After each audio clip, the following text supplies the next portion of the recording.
اے آئی tools ہے جس کو آرٹیفیشیل انٹیلیجنس کہتے ہیں، یعنی مصنوعی ذہانت.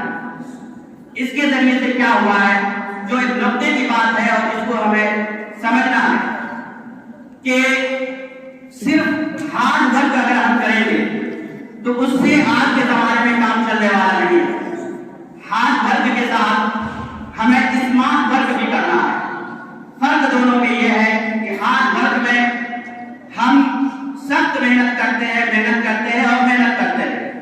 اور اسمارٹ ورک میں یہ ہوتا ہے کہ ہم اپنے ذہن کو لگا کر کام کو مختصر وقت میں کس طریقے سے بہتر ڈھنگ سے کر سکتے ہیں، اسی کو اسمارٹ ورک بولتے ہیں.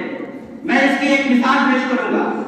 آج سے پہلے اور ہمارے کرام جب کوئی کتاب لکھتے تھے تو انہیں ایک بڑی لائبریری کی ضرورت ہوتی تھی، کتابوں کی ضرورت ہوتی تھی، مہینوں وہاں پر وہ مطالعہ کرتے تھے. اس کے بعد کاغذ قلم کی ضرورت ہوتی تھی، ان کاغذ قلم پر اپنی باتوں کو وہ لکھتے تھے، پھر حوالہ جات تلاش کرتے تھے. اس میں مہینوں نہیں سال لگتے تھے. اس کے بعد وہ کتاب تیار ہو کر کے کاتب کے پاس جاتی تھی اور کاتب اس کو کتابت کرتا تھا، تب وہ کتاب شائع ہو کر کے آتی. لیکن آج کے زمانے میں اگر آپ اسمارٹ ورک اپناتے ہیں، آپ کے ہاتھ میں جو موبائل ہے اسی کے ذریعے آپ سارا کام کر سکتے ہیں.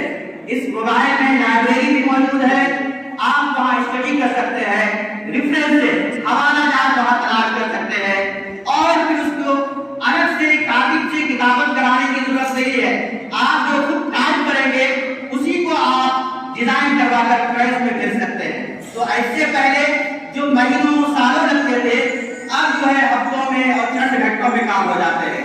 میں مثال کے طور پر ایک بات بتانا چاہتا ہوں کہ دارالفتہ دارالدیوبند میں حضرت مولانا مفتی محمد اللہ فرید قاسمی صاحب ہیں. انہوں نے بتایا، پچھلے سفر میں انہوں نے بتایا کہ اے آئی ٹولز آ جانے کے بعد سے جو فتووں کا ترجمہ اردو سے انگریزی میں کرتا تھا اور پورا دن لگتا تھا، اب پورے دن کا کام صرف آدھے گھنٹے میں ہو جاتا ہے اور بقیہ دن میں ہم دوسرا کام کرتے ہیں.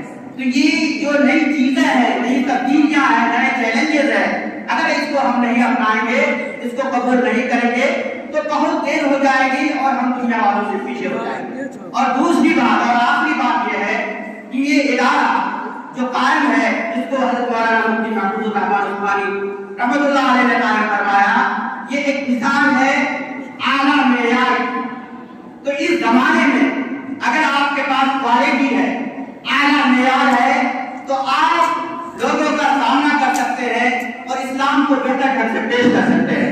میں اس کو ایک مثال کے ذریعے سمجھاؤں گا کہ اگر کسی نے اسلام پر اعتراض کیا ہے بہترین انگریزی زبان کے ذریعے اور وہ چیزیں لوگوں میں پھیلا رہا ہے، اور آپ یہ چاہتے ہیں کہ اسلام پر جو اس نے اعتراض کیا، مسلمان پر جو اعتراض کیا، اس کا جواب دیں، لیکن آپ کی زبان کمزور ہے، آپ بہتر انگریزی لکھ نہیں سکتے، بول نہیں سکتے، تو آپ کے جواب پر کوئی توجہ نہیں دیتا. اسی وجہ سے کہا جاتا ہے کہ پرفیکشن، مکمل کمال حاصل کرنا ہے. ابن ماجہ کی حدیث میں بھی یہ ہے کہ اللہ تبارک و تعالیٰ یہ چاہتے ہیں کہ ان کے بندے اپنے کاموں میں کمال حاصل کریں. اب کو پرفیکشن حاصل کرنا ہے. میں اپنی بات کو جلدی ختم کر رہا ہوں. اور پرفیکشن حاصل کرنے کے لیے جو ہے نا مستقل محنت کرنے کی ضرورت ہے. It has always been in the divine scheme of things that perfection can't be achieved in any field without continuous hard working.